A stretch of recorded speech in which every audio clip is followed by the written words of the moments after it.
한번 따라합니다. 범사에 감사하라. 범사에 감사하라. 오늘 말씀의 제목 되겠습니다. 데살로니가 전후서는 종말론에 대한 분명한 이해를 가르쳐 주고 있는 바울 서신 가운데 하나입니다. 우리가 가지고 있는 이 데살로니가 전서 4장을 보면 예수님께서 다시 오시는 재림과 이미 주 안에서 세상을 떠난 사람, 죽은 자들은 예수님의 재림 때 어떻게 되는지 기록해 놓고 있습니다. 그리고 이어서 5장에서는 그렇다고 해서 자기 마음대로 살면은 아니되고 오직 깨어서 정신을 차리고 믿음과 사랑의 호심경을 붙이고 구원의 소망의 투구를 쓰자고 권면해 주고 있습니다.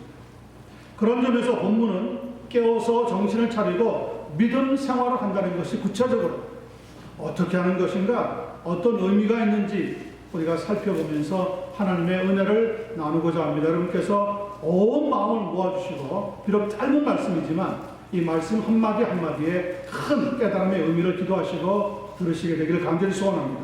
네. 자, 16절 한번 봅니다. 항상 뭐하라고요? 기뻐하라. 영어 성경에는 be joyful always.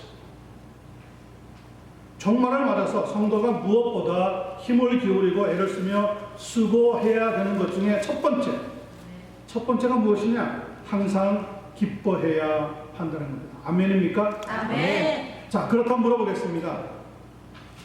여러분들이 만약에 돈을 가지고 있다가 다 잃어버렸습니다. 기뻐할 수 있을까요?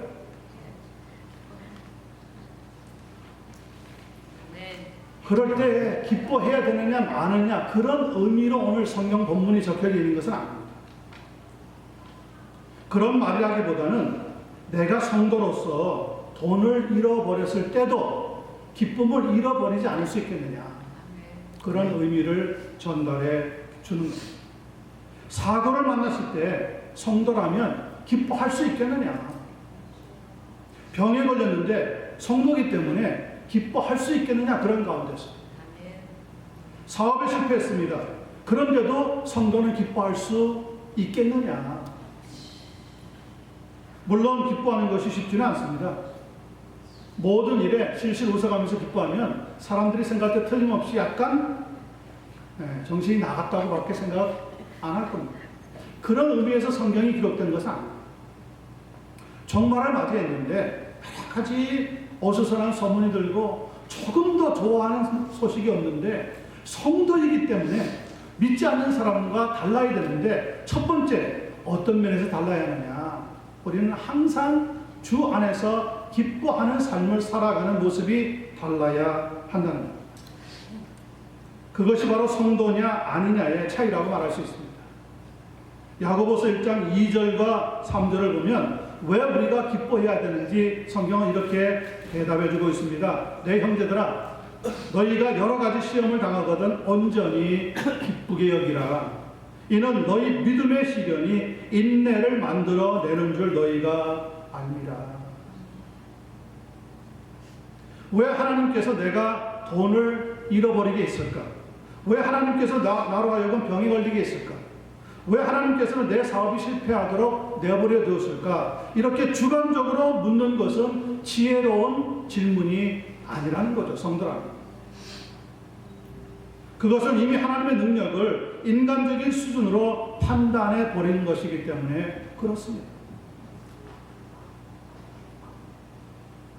우리는 그런 자기 주관적인 생각에서 벗어나서 성경이 우리에게 먼저 기뻐하라고 했는데 그것은 믿음을 가진 자에게는 만나는 문제가 시험이 아니라 하나님이 우리의 믿음을 더 단련시켜주는 시련이라고 성경에 기록되어 있다는 거죠.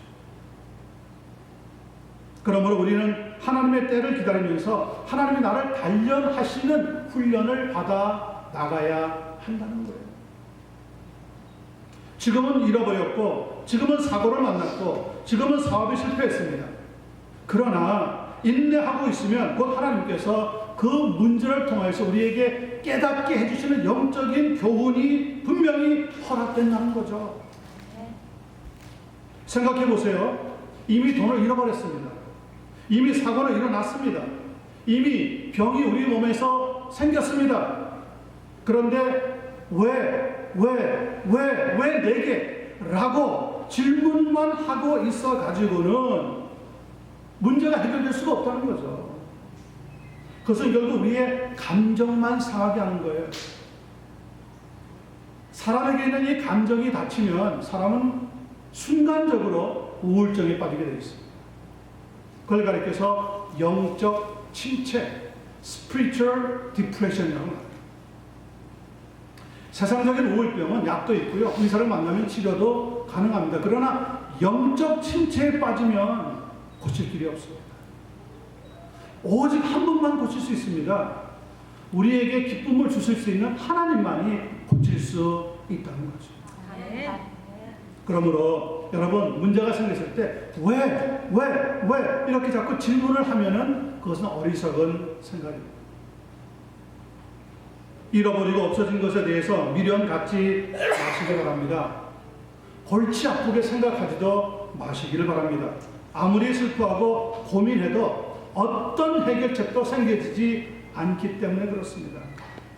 오히려 기분만 나빠지고 감정은 상할 대로 상해서 또 다른 실수를 저지를 가능성이 상당히 높습니다. 저는 어느 날 하박국서를 묵상을 하다가 큰 은혜를 받은 적이 있습니다. 하박국서 그러니까 또 잘 모르시는 분들은 왜 하박국이야? 하박국은 괜찮은데 이렇게 이야기하시는 분이 혹시 우리 가운데는 없을 것으로 생각을 합니다. 하박국서 3장을 가서 보면 하박국 선지자가 활동하던 시대에 대한 설명이 나옵니다. 그때는 믿음 있는 사람들이 고통을 당할 때입니다. 그리고 오히려 악인들이 형통을 떼었습니다. 그런 가운데서 하박국 선지자는 자기의 신앙을 이렇게 고백하고 있습니다. 하박국서 3장 17절 18절입니다. 비록 무화과 나무가 무성하지 못하며 포도나무에 열매가 없으며 감람나무에 소출이 없으며 밭에 먹을 것이 없으며 우리의 양이 없으며 외양간에 소가 없을지라도 없는 것에 대해서 5번이나 계속해서 이야기하고 그만큼 어려운 상황에 있었다는 거예요. 그런데도 불구하고 이런 신앙 고백을 남깁니다. 나는 여호와로 말미암아 즐거워하며 나의 구원의 하나님을 인하여 기뻐하리로다. 아멘. 하박국 선지자의 이 고백, 이 신앙의 고백, 이 믿음의 고백 얼마나 우리에게 큰 도전이 되는지 모릅니다. 그리고 또 얼마나 마음에 감동이 되는지 모릅니다. 그렇게 없는 가운데서도 그는 믿음을 잃어버리지 않았다는 거예요. 기쁨을 잃어버리지 않았다는 거예요.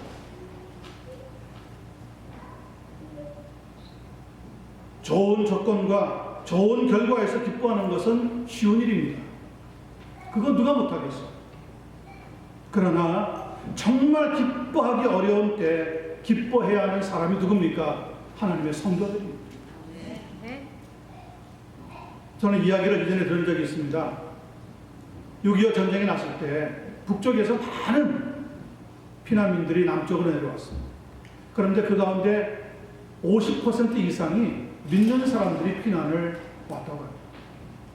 그런데 그분들이요, 남쪽에 있는 분들이 보니까 좀 다르다라는 거예요. 뭐가 다르냐? 아무것도 가져오지 않고 오다가 중간에 잃어버리기도 했는데 그런데도 기쁨을 잃어버리지 않고 모여서 예배를 드리더라는 거예요. 남쪽에 있는 사람들이 깜짝 놀랐대요. 그러더니 어느새 수백 명이 모여서 하나님을 찬양하는데 그분들이 금방 잃어버린 가족을 찾기도 하고 물질적으로 어려웠는데 다시 물질을 얻는 역사도 보고 무엇을 잃어버리지 않은 거죠? 하나님에 대한 의지하는 그 믿음, 하나님이 주시는 그 기쁨 잃어버리지 않았더니 하나님께서 그들을 지켜주시는 것을 보게 되었다는 거예요. 그래서 기뻐하다고 하는 헬라 말은 에갈리아 사토입니다. 결과보다는 원인에 주의하면서 기쁨을 얻어야 한다고 하는 의미를 주고 있습니다. 여기에 딱 어울리는 말씀이 누가복음 10장에 나오는 70명의 제자들이 전도하러 나갔다가 돌아와서는 기뻐하면서 주님에게 보고하는 장면이 생각이 납니다. 그들은 이렇게 보고합니다. 주여, 주의 이름이면 귀신들도 우리에게 항복하더이다. 즉 제자들은 결과를 보고 기뻐했다는 거예요. 아니, 귀신들이 항복하면서 결과가 나타났을 때 그거 기뻐하지 못할 사람이 누가 있냐는 거죠. 예수님의 말씀은 결과를 보고 기뻐하는 게 아니라는 거죠. 예수님은 처음 시작할 때 믿음의 동기, 믿음의 원인부터가 바로 세워지는 것, 그것을 기뻐해야 한다고 말씀하고 있어요. 그래서 예수님은 제자들에게, 그래, 내가 사탄이 하늘로부터 번개같이 떨어지는 것을 보았노라. 그러나 귀신들이 너희에게 항복하는 것으로 기뻐하지 말고 너희 이름이 하늘에 기록된 것으로 기뻐하라고 말씀해 주셨던 거죠. 그런 다음에 이렇게까지 말씀을 이어주십니다. 그때에 예수께서 성령으로 기뻐하시며 이르시되 천지의 주제이신 아버지여, 이것을 지혜롭고 슬기 있는 자들에게는 숨기시고 어린 아이에게 나타내심을 감사하나이다. 옳소이다. 이렇게 된 것이 아버지의 뜻입니다. 내 아버지께서 모든 것을 내게 주셨으니 아버지 외에는 아들이 누구인지 아는 자가 없고 아들과 또 아들의 소원대로 계시를 받는 자 외에는 아버지가 누구인지 아는 자가 없나이다. 예수님께서는 무엇을 기뻐하셨다고요? 제자들의 보고를 들으면서 귀신이 항복하는 결과를 보고 기뻐하시지 않았어요. 예수님은 이미 성령으로 기뻐하셨어요. 하나님의 뜻을 내다보면서 기뻐하셨어요. 하나님의 사람들이 나가는 것을 보면서 기뻐하셨어요. 그 원인이 믿음 위에 바로 세워지는 것, 그것이 정말 기뻐해야 하는 일이라는 거죠. 그래서 성령으로 기뻐하셨기 때문에 사람의 영혼이 구원받는 결과도 당연히 기뻐하게 되었다는 겁니다. 사랑하는 성도 여러분, 우리도 예수님처럼 성령으로 기뻐하는 법을 배우시기를 간절히 소원합니다. 아멘. 그럴 때 항상 기뻐하는 삶을 살아갈 수가 있게 되었습니다. 저는 우리 모두가 다 하나님께서 흔들리는 신앙 앞에 서 있는 우리가 아니라 하나님의 때를 기다리면서 화가 변하여 복이 되는 그런 기쁜 믿음 생활 되기를 예수님의 이름으로 간절히 축원합니다. 아멘. 두 번째 보겠습니다. 정말을 받아서 성도가 무엇보다 힘을 기울이고 애를 쓰며 수고해야 하는 것, 두 번째가 뭡니까? 쉬지 말고 뭐 하라고요? 기도하라. Pray continually. 아니면 pray without ceasing. 스탑하지 말고, 멈추지 말고 계속적으로 기도하라는 거예요. 쉬지 말고 기도하라고 하는 이 말을 문자적으로 적용하면 큰일 납니다. 그러다가 숨이 꼴딱 넘어가서 죽어버립니다. 그런 의미에서 죽어 있는 말이 아니에요. 모든 마음을, 모든 우리의 의지를, 모든 생각을 항상 누구에게 맞추느냐? 하나님에게 맞추는 법을 배우는 것, 그것이 쉬지 말고 기도하는 방법이라는 거죠. 그렇다고 해서 하루 종일 아무것도 하지 아니하고 무슬림 신도들처럼 어떤 일정한 장사에 앉아가지고 24시간 입술을 움직이면서 기도하라고 하는 의미도 아닙니다. 마태복음 6장 6절에서 7절 말씀 볼까요? 성경은 이렇게 이야기합니다. 너는 기도할 때에 네 골방에 들어가 문을 닫고 은밀한 중에 계시는 네 아버지께 기도하라. 은밀한 중에 보시는 네 아버지께서 갚으시리라. 또 기도할 때에 이방인과 같이 뭐하지 말라? 중언부언하지 말라. 그들은 말을 많이 하여야 들으실 줄 생각하느니라. 여기서 쉬지 말고 기도하라고 한 말은 언제나 그리고 항상 우리가 하나님을 찾고 의지하는 바로 그 기도하는 신앙을 우리에게 설명해 주고 있는 거죠. 실제로 예수님은 하나님의 아들이셨음에도 불구하고 아주 많이 그리고 아주 자주 기도로 하나님을 찾아서 교제하는 법을 가지고 살아가셨다고 합니다. 누가복음 5장 15절 16절입니다. 예수의 소문이 더욱 퍼짐에 수많은 무리가 말씀도 듣고 자기 병도 고침을 받고자 하여 모여오되 예수는 물러가서 한적한 곳에서 뭐 하시더라? 기도하시더라. 수많은 병자들이 몰려옵니다. 얼마나 할 일이 많은. 그런데 잠시 그 할 일을 멈추고 예수님은 더 귀한 일을 하셨다는 것. 한적한 곳을 찾아가서 하나님께 기도하셨다. 누가요? 하나님의 아들이신 예수님께서. 아니, 예수님이 기도를 하셨다면 여러분과 저는 당연히 기도해야 되는 것 아니겠습니까? 성도님들이 가장 많이 사용하는 말 가운데 기도합시다라고 하는 말이에요. 그런데 얼마나 기도하느냐? 정말 기도 그렇게 안 합니다.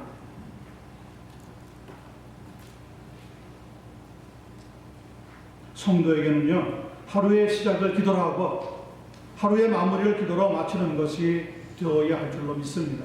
네. 그러니까 하루를 시작하기 전에 하나님 오늘 하루를 지켜주시고 도와주시옵소서라고 기도했다면 일을 마치고 집으로 돌아와서 하나님 오늘 하루의 삶을 인도해 주셔서 감사합니다. 이렇게 마치는 것이 정상적인 성도의 삶이라는 거죠. 예수님의 동생이었던 야고보라고 하는 분은 얼마나 많이 무릎을 꿇고 기도를 했든지 그의 무릎이 마치 낙타 무릎과 같이 단단하게 굳어 있었다고 합니다. 그래서 그를 가리켜 초대교회의 기도의 영웅이라고 부릅니다. 그 야고보가 쓴 야고보서 5장 13절로부터 16절의 말씀을 보면 기도에 대해서 함축적으로 이렇게 기록해 놓고 있습니다. 너희 중에 고난당하는 자가 있느냐? 그는 기도할 것이요. 즐거워하는 자가 있느냐? 그는 찬송할지니라. 너희 중에 병든 자가 있느냐? 그는 교회의 장로들을 청할 것이요. 그들은 주의 이름으로 기름을 바르며 그를 위하여 기도할지니라. 그리고 이렇게 말씀으로 결론을 내리고 있습니다. 믿음의 기도는 병든 자를 구원하리니 주께서 그를 일으키시리라. 혹시 죄를 범하였을지라도 사하심을 얻으리라. 그러므로 너희 죄를 서로 고백하며 병이 낫기를 위하여 서로 기도하라.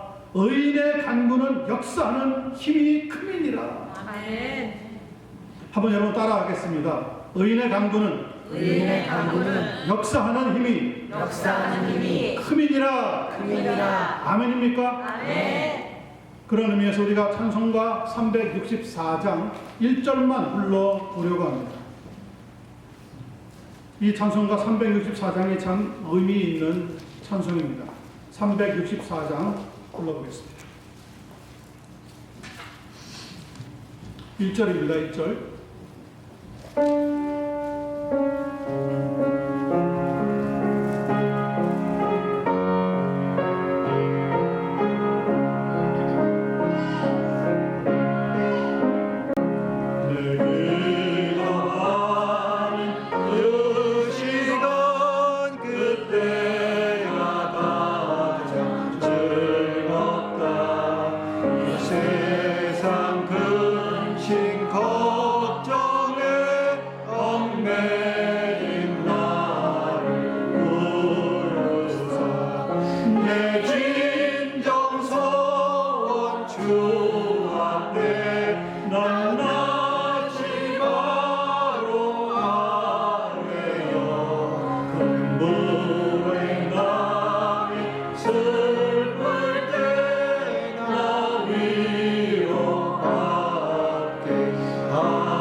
내 기도하는 시간 그때가 어떻다고요?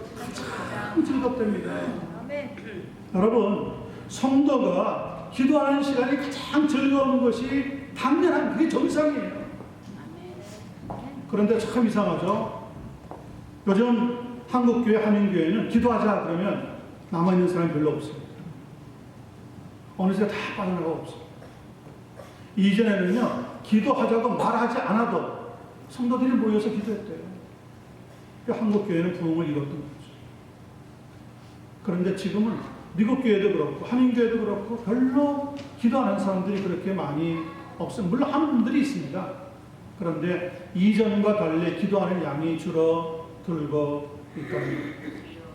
그런데 이 찬송을 쓴 분은 월포드라고 하는 분인데 기도하는 시간이 얼마나 좋았으면 영어로는 이렇게 기록해 놨습니다. Sweet hour of prayer, sweet our offering. 기도하는 시간이 나에게는 너무 달다는 거죠. 너무 즐겁고 너무 좋다는 거예요. 얼마나 좋았으면 여러분 이런 찬송을 지을 수가 있었을까요? 쉬지 말고 기도하라고 하는 것은 바로 그런 의미를 우리에게 주는 겁니다. 또 하나 불러보겠습니다. 복음성인데요. 오늘 집을 나서기 전 기도했나요? 한번 불러보겠습니다. 권사님.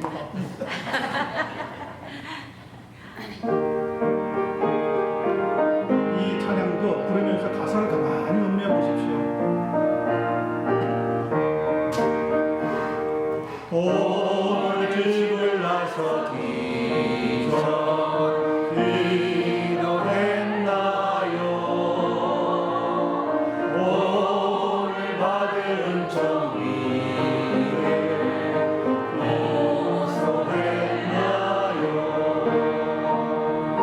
기도는 우리의 안식 네 집으로 인도하니 앞이 깜깜할 때 기도 잊지 마세요. 뭐라고 합니까? 기도는 우리의 뭐라고요? 안식. 기도해야 편안하다는 거예요. 성도는. 아멘. 기도하지 않고 지나가는 나라 불안하다는 거예요. 그 마음이. 우리가 때때로 문제를 만나고 시험에 걸리고 어둠에 있을 때가 있잖아요. 그때 기도하면 하나님이 우리를 빛 가운데로 인도한다는 거예요. 아멘. 저는 하나님이 그런 능력을 가지고 계신 것을 분명히 믿습니다. 아멘. 예수님의 이름으로 기도하면 누가 들으시는 거예요? 사랑의 하나님 아버지께서 자기 자녀들의 기도를 들으시는 거예요. 그런데 하나님의 자녀들이 별로 기도를 하지 않는단 말이에요. 하늘문이 닫혀 있는 게 아니라니까요. 종말을 맞이했을 때 더 큰 문제들이 많은데 성도들이 할 수 있는 유일한 키가 뭡니까? 하늘나라의 창고의 축복을 열 수 있는 키는 바로 기도라고 하는 것을 우리가 잊어버리면 아니 될 줄로 믿습니다. 아멘. 시편 5편 1절부터 3절 보면 다윗 왕은 하나님 앞에 이렇게 외치고 있습니다. 여호와여 나의 말에 귀를 기울이사 나의 심정을 헤아려 주소서. 나의 왕 나의 하나님이여 내가 부르짖는 소리를 들으소서. 내가 주께 기도하나이다. 여호와여 아침에 주께서 나의 소리를 들으시리니 아침에 내가 주께 기도하고 바라리이다. 다윗 왕이라고 하는 사람도 기도하면서 그의 삶을 살아갔습니다. 그랬더니 그의 그 모든 기도의 삶이 합쳐져서 하나님의 마음과 뭐한 사람이 되었어요? 합한 사람이 되었어요.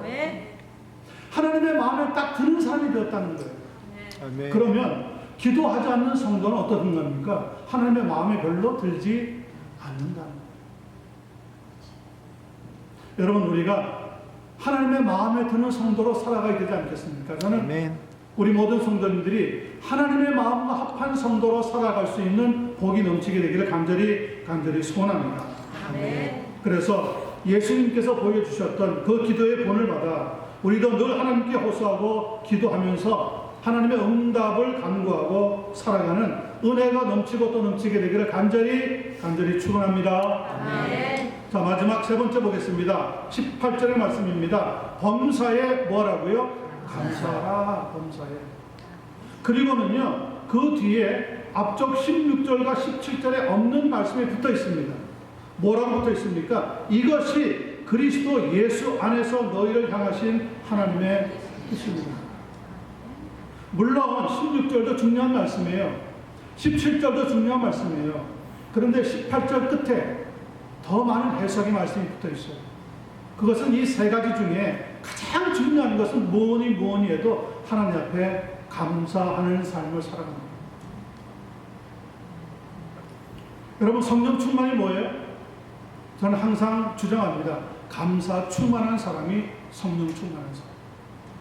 뭐 여러 가지 은사한다고 해서 그것이 성령 충만한 거 아니란 말이에요. 그건 성령의 나타남의 하나의 결과들이지. 그런데 성령이 우리 속에 충만해지면 우리의 내어 뱉는 말마다 하나님 감사합니다로 충만하게 젖어들게 되어 있다는 거예요. 아멘.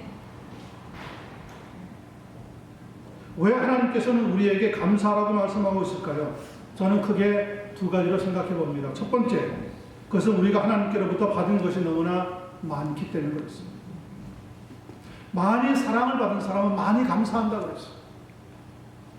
두 번째, 우리가 범사에 감사해야 하는 것이 하나님의 뜻이기 때문에 그렇습니다. 하나씩 살펴봅니다. 야고보서 1장 17절에 보니까 각양 좋은 은사와 온전한 선물이 다 위로부터 빛들의 아버지께로서 내려오나니 그는 변함도 없으시고 회전하는 그림자도 없으시느니라. 무슨 말입니까? 우리가 가지고 있는 모든 것이 다 하나님께서 허락하신 거라는 거예요. 아멘. 그 어느 것도 하나 내가 얻은 게 없다는 거예요. 하나님이 주셨기 때문에 받았다는 거예요. 목사님, 제가 어제 하루 종일 12시간 일하느라고 수고를 했는데 무슨 소리입니까? 무슨 소리는요, 그렇게 일할 수 있는 건강을 누가 주셨는데요? 하나님이 주셨잖아요. 원인이 중요하다니까요. 우리는 그냥 하나님 주신 원인의 능력을 가지고 결과를 나타내는 거예요, 결과를. 그러므로 성도의 자세는요, 시편 116편 12절과 같아야 할 줄로 믿습니다. 여호와께서 내게 주신 모든 은혜를 무엇으로 보답할꼬? 하나님 감사합니다. 하나님 은혜 감사합니다. 하나님 축복 감사합니다. 이걸 어떻게 갚아드릴까요? 이렇게 마음의 소원을 가지고 살아야 마땅한 줄로 생각합니다. 현대인은 감사를 상실했다고 말합니다. 그 이유는 자기 중심적인 삶을 당면한 것으로 살아가는 것을 배웠기 때문에 그렇습니다. 그런데 디모데후서 3장 2절은 이렇게 경고하고 있습니다. 사람들은 자기를 사랑하며 돈을 사랑하며 자금하며 교만하며 회방하며 부모를 거역하며 감사치 아니하며 거룩하지 아니하며. 왜 현대인들이 감사를 잃어버렸습니까? 자기를 사랑합니다. 하나님보다 자기를 더 사랑합니다. 하나님보다 물질을 더 사랑합니다. 그래서 감사를 잃어버릴 수밖에 없었습니다. 이스라엘 백성들이 광야 40년 동안 하나님께서 내려주시는 만나를 매일 먹었습니다. 처음에는 신기하면서 기뻐하다가 매일 똑같은 만나를 먹다 보니까 아마 지쳤나 봐요. 그만 그 고마움을 잃어버리고 하나님 앞에 원망을 내쏟기 시작했습니다. 우리가 이전에 살던 애굽에 가면 고기도 있는데, 거기 부추도 있는데, 마늘도 있는데, 이러면서 만나가 싫다는 거죠. 하나님 앞에 감사를 잃어버려. 그랬던 사람들은 결국 한 사람도 놓치지 아니하고 가나안 약속의 땅에 들어갔습니까? 들어가지 못했습니까? 들어갈 수가 없었습니다. 하나님은요, 하나님의 나라에 감사하지 않는 사람 받지 않습니다. 그래서 요한계시록 2장 4절과 5절을 보면 중요한 영적인 교훈이 하나 나옵니다. 그러나 너를 책망할 것이 있나니 너희 처음 사랑을 버렸느니라. 그러므로 어디서 떨어졌는지를 생각하고 회개하여 처음 행위를 가지라. 에베소 교회에 주셨던 책망의 말씀이에요. 너희 무엇을 버렸다고요? 처음 사랑을 버렸습니다. 하나님 감사합니다. 감사하면 이러면서 신앙생활하던 에베소 교회 교인들이 어느새 하나님 앞에 감사를 잃어버립니다. 처음 사랑을 잃어버립니다. 감사가 사라지면요, 그 자리에 뭐가 나타나는 줄 아십니까? 그 자리에 불평과 원망이 채워지게 됩니다. 내게 없는 것 때문에 슬퍼하거나 낙심하지 마시기를 바랍니다. 나에게 없는 것을 바라보면 섭섭한 마음밖에 생기지 않습니다. 그러면 결과적으로 불평과 원망의 삶을 살아가게 되어집니다. 그러나 나에게 있는 것을 바라보면 내게 무엇이 있는가, 하나님 내게 무엇을 허락했는가 살펴보면 감사가 충만해지게 되어집니다. 정은 울릴 때까지 정이 아니고 노래는 부를 때까지 노래가 아니며 사랑은 표현할 때까지 사랑이 아니고 축복은 감사할 때까지 축복이 아니라고 하는 말이 있습니다. 아무리 많은 축복을 받아도 그 축복을 하나님께 감사로 돌려드리지 않으면 그것은 축복이 아니 된다는 거예요. 여러분, 내게 있는 것을 찾아보시면서 감사가 넘치는 삶으로 이어지게 되기를 간절히 소원합니다. 두 번째, 우리가 범사에 감사하는 것은 하나님의 뜻이기 때문에 그렇습니다. 기도하라는 것도 명령형이고, 기뻐하라는 것도 명령이고, 감사하라는 것도 명령입니다. 하나님 하나님께서 명령하셨어요. 그러므로 우리는 순종해야 되는 책임이 있는 거죠. 감사하면서 하나님의 뜻대로 살게 되는 우리가 되었으면 좋겠습니다. 기뻐했으면 좋겠다 위시가 아닙니다. 기도했으면 좋겠다가 아닙니다. 우리 자녀들이 이 말씀을 깨달았으면 좋겠어요. 기도했으면 좋겠으면 아니에요. 마땅히 기도해야 됩니다. 감사했으면 좋겠다가 아닙니다. 마땅히 감사해야 됩니다. 하나님은 이렇게 우리에게 분명하게 순종을 요구하고 있습니다. 그리고 그렇게 순종하면서 나아가는 성도들에게 하나님께서는 복을 더하여 주신다고 약속하고 있습니다. 시편 50편 23절입니다. 감사로 제사를 드리는 자가 나를 영화롭게 하나니 그 행위를 옳게 하는 자에게 내가 하나님의 구원을 보이리로다.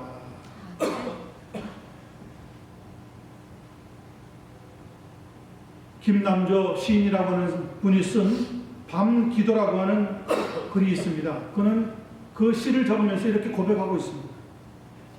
하루에 분주한 일들 차례로 악수해 보내고 밤 이슬키 먼 데서 오는 듯한 싶은 주님과 나만의 기도 시간을 갖는다. 주님, 단지 이 말 한마디에 천지도 아득한 눈물이 흐릅니다.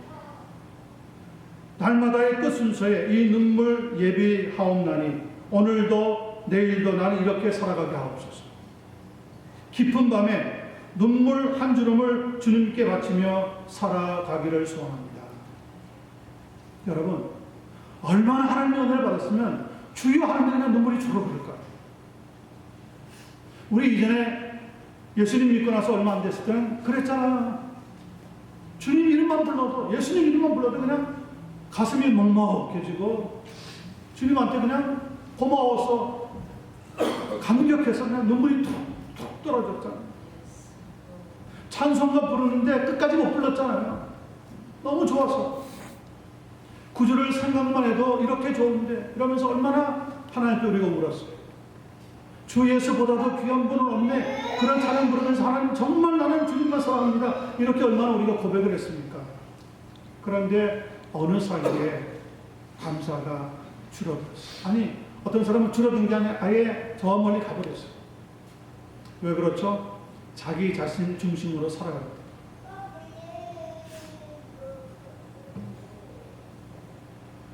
우리도 범사에 감사라고 했는데 예수님 말 한마디만 해도 가슴에 감격이 솟아오르는 그런 신선하고 새로운 믿음 생활을 회복하여서 우리의 평생 남아있는 동안 감사가 충만한 삶으로 나아갈 수 있게 되기를 예수님의 이름으로 간절히 축원합니다. 아멘. 기도하겠습니다. 사랑하는 주님,